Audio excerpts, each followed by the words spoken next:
Tu as certainement déjà assisté à des discussions ou entendu parler de ce que c'est que le pouvoir de la femme.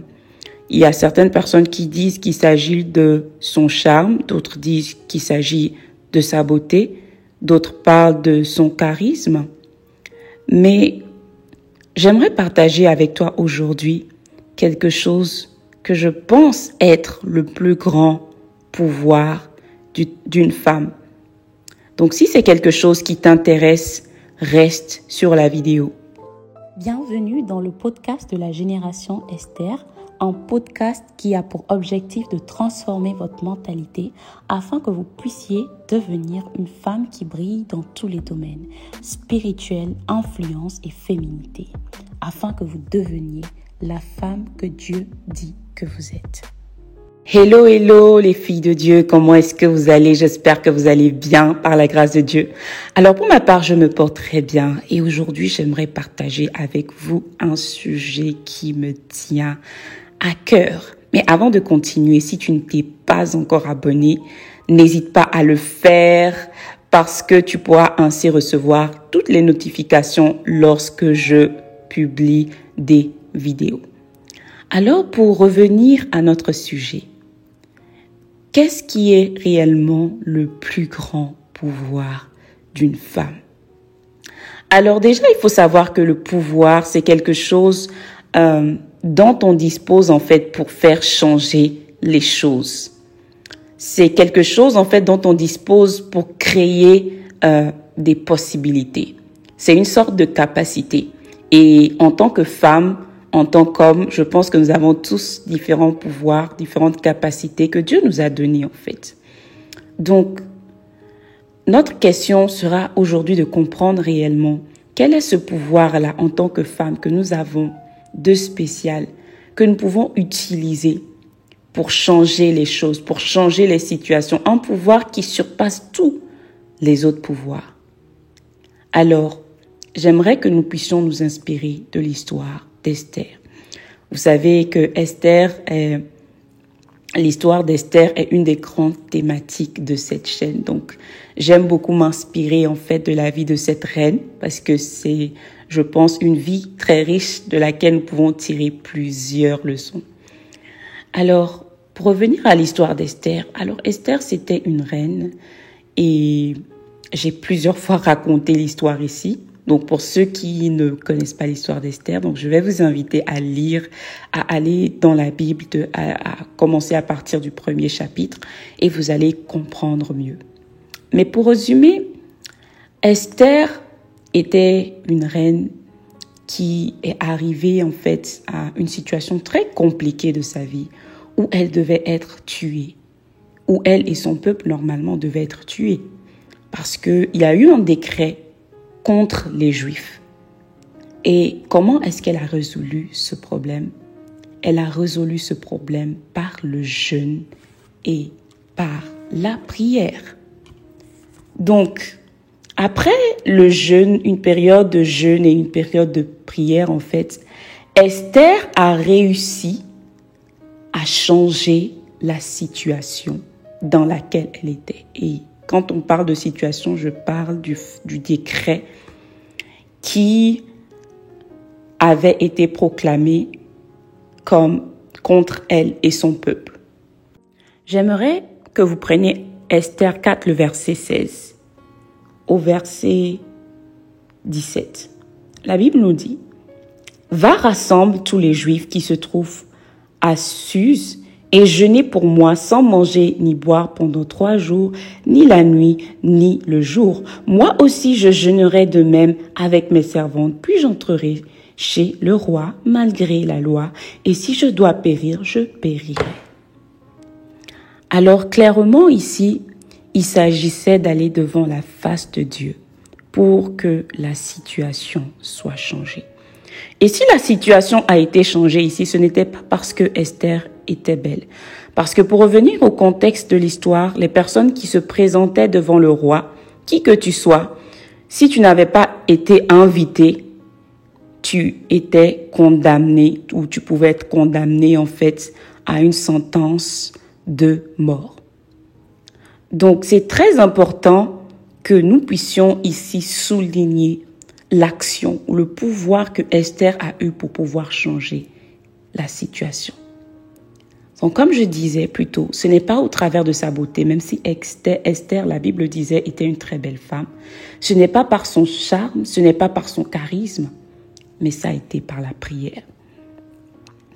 Fille de Dieu, si tu m'écoutes, ton plus grand pouvoir, c'est la prière. Pourquoi? Parce que la prière, en fait, te permet de changer des choses.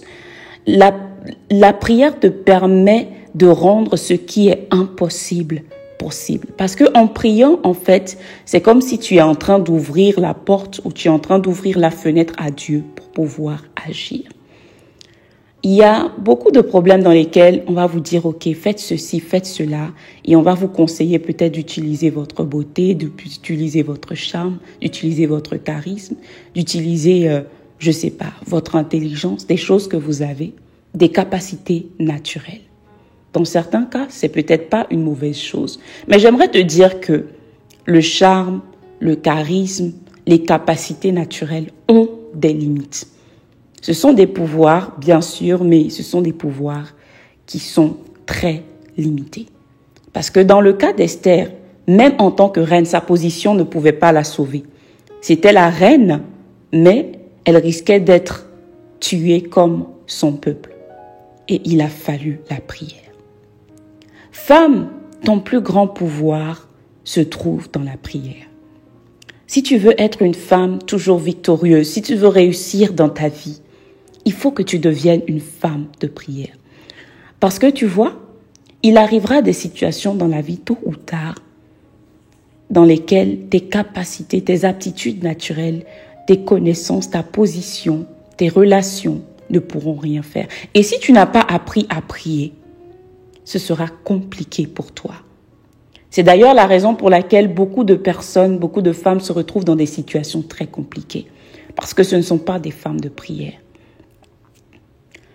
La Bible dit, le malheur atteint souvent le juste, mais l'Éternel l'en délivre toujours. Donc, il va arriver des situations compliquées dans ta vie. Mais si tu veux t'en sortir victorieuse, il faut que tu saches prier. Il faut que tu aies pris l'habitude. Et quand je dis prier, ça ne veut pas dire que tu vas attendre le jour où tu es dans des situations, dans des problèmes pour prier. Non. Parce que si tu n'as pas déjà bâti une vie de prière, il te sera compliqué de réellement prier lorsque tu seras devant une situation difficile. Et il y a certaines choses aussi, il y a certains problèmes, bien sûr, en tant qu'enfant de Dieu, en tant que fille de Dieu, il y a certains problèmes que Dieu permet dans nos vies pour nous former, pour nous éduquer. Mais il y a certains problèmes aussi qui n'étaient pas censés entrer dans nos vies et qui sont rentrés parce que nous n'avons pas une vie de prière. Donc, c'est très important. Et surtout, en tant que femme, la Bible dit que la femme sage bâtit sa maison. Donc, une des clés des bâtisseuses, de femmes en tant que bâtisseuses, c'est la clé de la prière.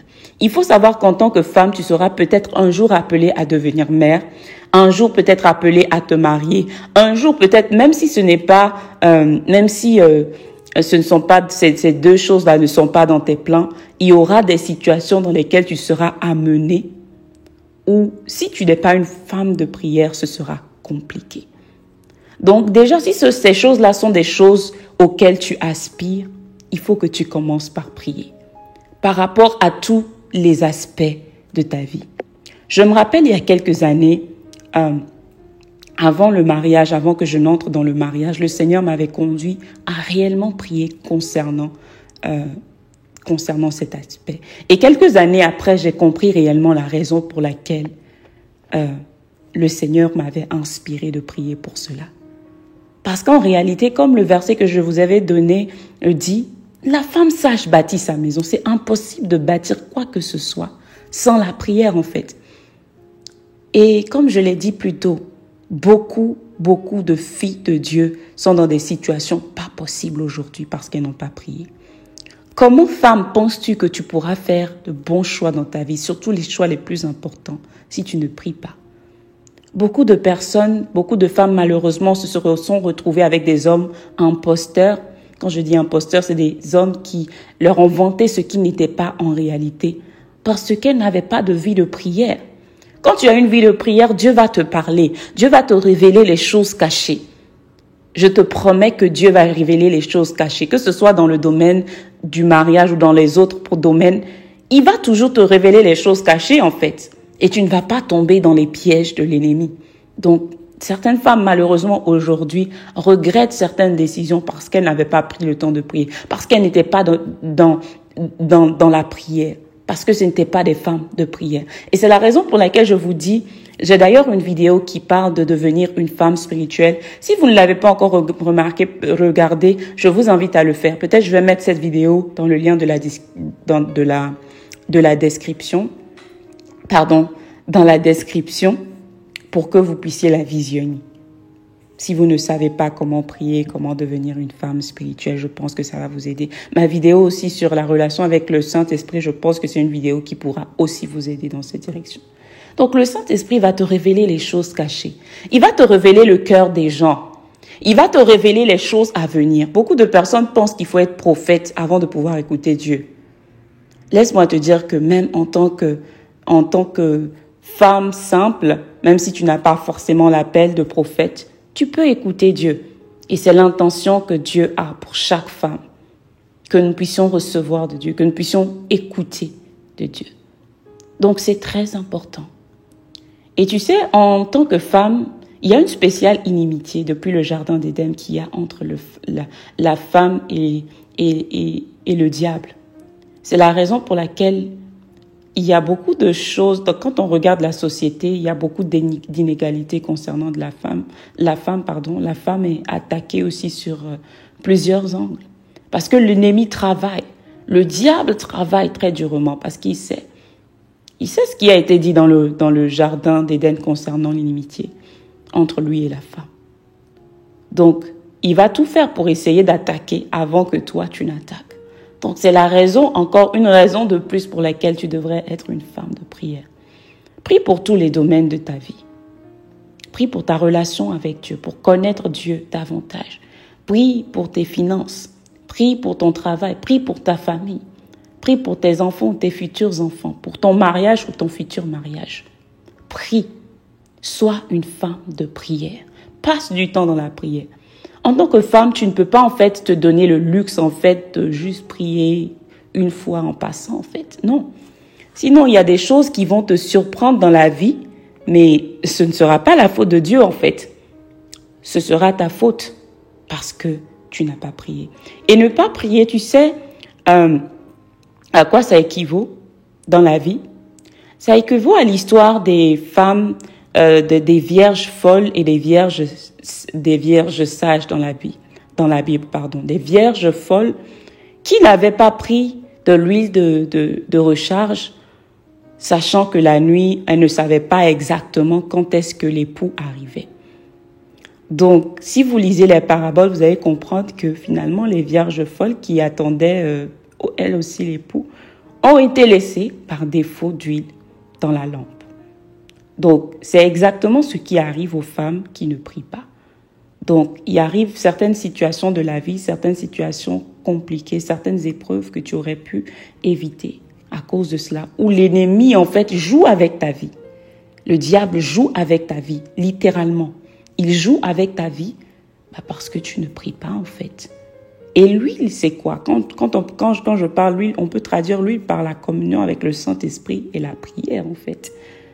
Ce qui va te garder éveillé. Parce que quand tu ne pries pas, comme je le disais, tu dors spirituellement. Et Satan peut tout faire avec toi.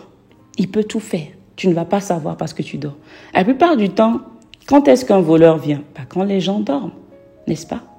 Le voleur vient la nuit parce qu'il sait que la nuit, les gens sont censés dormir et ne pas savoir. Et si en tant que femme, tu ne pries pas, ça équivaut au fait que tu dormes, en fait. Tu vois? Donc, sois une femme sage. Il y a certaines prières, peut-être tu ne vas pas voir l'effet aujourd'hui, mais quelques années après, tu vas voir l'effet. Tout ce que tu veux dans la vie, prie déjà à l'avance. Et quand je prie, ce n'est pas forcément pour demander. Par exemple, si tu veux un mariage, prie déjà pour confier ton mariage et tout ce qui peut concerner les problèmes, les difficultés du mariage, tout ce qui peut concerner le mariage, toutes les zones du mariage, prie déjà pour cela. Tu aspires à avoir des enfants, prie déjà pour les enfants, même si les enfants ne sont pas encore là. Tu aspires à une certaine position dans la vie, à un certain business, fais-le d'avance. Et c'est ça une femme sage. C'est une femme qui sait prévoir et agir en fonction de cette prévention. Et je te promets que si tu deviens une femme de prière, si tu utilises de ce pouvoir que je pense, à mon humble avis, qui est le plus grand des pouvoirs que Dieu a donné à la femme, tu vas voir en fait comment ta vie va évoluer. Même si les obstacles viennent et ne pourront pas durer pendant longtemps. Parce que tu auras appris à triompher par la prière. J'espère que ça a été une source de bénédiction pour toi. N'hésite pas à t'abonner encore une fois si ce n'est pas fait, à partager, à aimer. Et on se dit à la prochaine. Dieu te bénisse abondamment.